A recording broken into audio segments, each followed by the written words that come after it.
सोचिए, देश की राजधानी, प्रधानमंत्री का निवास, लोक कल्याण मार्ग, हाई सिक्योरिटी, चमचमाती सड़कें, वीआईपी जोन और उसी इलाके में 717 परिवारों को नोटिस, 6 मार्च तक घर खाली करो वरना बुलडोजर तैयार है। सवाल सीधा है, क्या राजधानी को वर्ल्ड क्लास बनाने की कीमत गरीबों को अपनी छत देकर चुकानी पड़ेगी?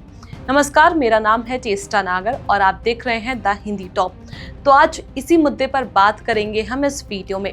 2014 के बाद से दिल्ली की तस्वीर तेजी से बदली है। बड़े बड़े प्रोजेक्ट्स, एक्सप्रेस हाईवे, मेट्रो का विस्तार, न्यू इंडिया का विजन। लेकिन इसी दौर में एक और पैटर्न दिखा।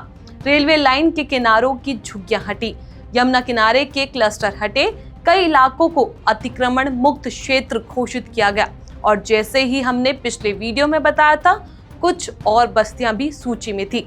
अब बारी आई है प्रधानमंत्री निवास के आसपास की बस्तियों की।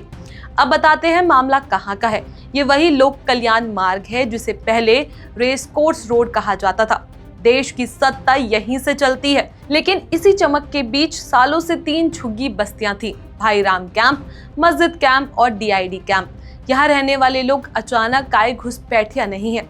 कई परिवार 20 से 30 सालों से यहीं रह रहे हैं। कोई पास के घरों में काम करता है, कोई सरकारी दफ्तरों में सफाई का, कोई बाजार में छोटा रोजगार चलाता है। सीधे शब्दों में कहें कि वीआईपी इलाके को चलाने वाले लोग यहीं रहते हैं। लैंड एंड डेवलपमेंट ऑफिस ने नोटिस जारी किया, जमीन सरकारी है, अतिक्रमण है, 6 मार्च तक खाली करो।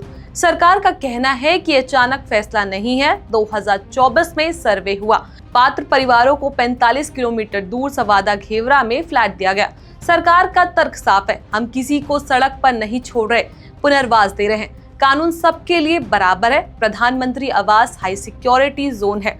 राजधानी की छवि, सुरक्षा और योजनाबद्ध विकास जरूरी है। लेकिन जरा ठहरिए, अगर ये सिर्फ रिहैबिलिटेशन है तो इतने लोग इसे डिस्प्लेसमेंट क्यों कह रहे हैं? सवादा घेवरा करीब 45 किलोमीटर दूर है, यानी रोज काम पर आने जाने में 3 से 4 घंटे। बस का किराया बढ़ेगा, बच्चों के स्कूल छूटेंगे, कई लोगों की नौकरी तक छूट सकती है।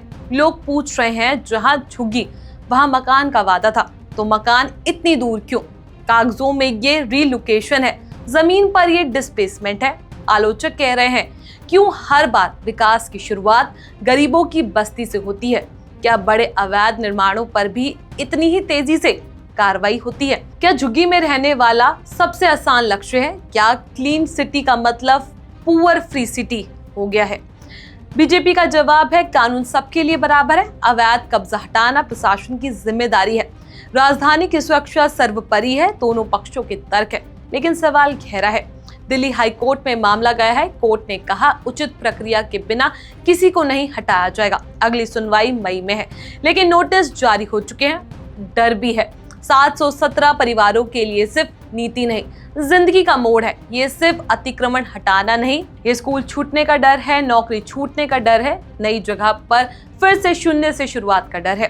क्या बीजेपी सच में झुग्गी मुक्त दिल्ली बनाना चाहती है, या ये सिर्फ कानून लागू करने की प्रक्रिया है? क्या विकास और विस्थापन साथ साथ चलेगा, या कोई ऐसा मॉडल बन सकता है जिसमें सुरक्षा भी हो, विकास भी और इंसानियत भी? दिल्ली की एक कहानी सिर्फ राजधानी की नहीं है, ये पूरे देश के शहरों की दिशा तय कर रही है। आप क्या सोचते हैं? सख्ती जरूरी है या गरीबों के साथ अन्याय? अपनी राय हमें नीचे कमेंट सेक्शन में जरूर बताएं। ऐसी और भी वीडियोस के लिए आप हमारे चैनल द हिंदी टॉप को सब्सक्राइब कर लें। इसके अलावा आप हमें एक्स, फेसबुक और इंस्टाग्राम पर भी फॉलो कर सकते हैं।